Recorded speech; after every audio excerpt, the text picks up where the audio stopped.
اعوذ باللہ من الشیطان الرجیم رضی اللہ عنہم ورضوا عنہ، اللہ ان سے راضی ہوا اور وہ اللہ سے راضی اور خوش ہیں۔ نبی صلی اللہ علیہ وسلم کے ساتھی صحابہ اکرام رضوان اللہ علیہم اجمعین دنیا کے وہ خوش نصیب انسان ہیں جن کو اللہ تعالیٰ نے انبیاء علیہم السلام کے بعد رسول اللہ صلی اللہ علیہ وسلم کی رفاقت کی وجہ سے یہ عظمت کا مقام عطا فرمایا، اور اپنی کتاب قرآن مجید کے اندر ان کو اللہ تعالیٰ نے اپنی رضا کی سند عطا فرمائی کہ اللہ ان سے راضی اور خوش ہیں۔ سبحان اللہ۔ ان صحابہ کرام میں بھی انبیاء علیہم السلام کی طرح درجات ہیں، اور امت مسلمہ اہل سنت والجماعت کا عقیدہ یہ ہے کہ خلفائے راشدین کی جو ترتیب ہے،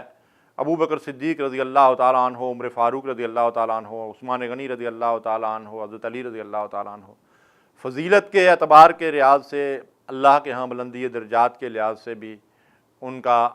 کے درجات اسی طریقے سے ہیں، ان کی ترتیب یہی ہے۔ اور پھر صحابہ کرام کے اندر جیسا کہ بعض علماء فرماتے ہیں جن لوگوں نے بدر کے اندر شرکت کی یا جن لوگوں نے صلح حدیبیہ کے اندر فتح مکہ میں شرکت کی،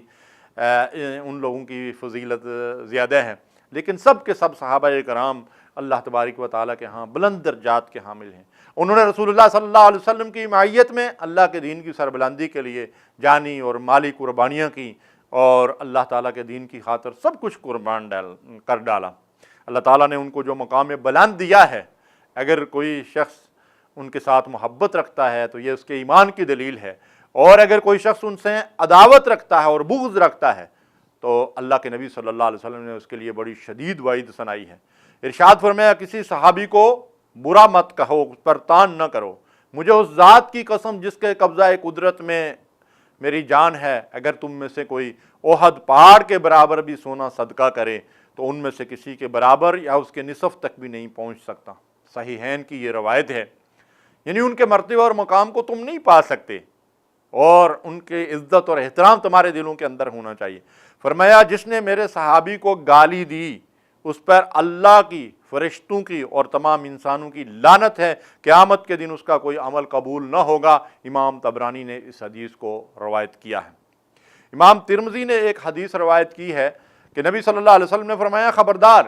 میرے بعد میرے صحابہ کو برا نہ کہنا، ان پر طعن نہ کرنا۔ جو ان سے محبت کرے گا وہ میری محبت کی وجہ سے ان سے محبت کرے گا، اور جو ان سے بغض رکھے گا وہ میرے ساتھ بغض کی وجہ سے ایسا کرے گا، اور جو ان کو ایذا اور تکلیف دے گا وہ مجھے ایذا دے گا، اور جو مجھے ایذا دے گا وہ اللہ تعالیٰ کو ایذا دے گا۔ اور اس کے بعد اللہ کے نبی صلی اللہ علیہ وسلم نے یہ آیت مبارکہ تلاوت کی، والذین یؤذون اللہ ورسولہ لعنہم اللہ فی الدنیا والآخرۃ وأعد لہم عذابا مہینا۔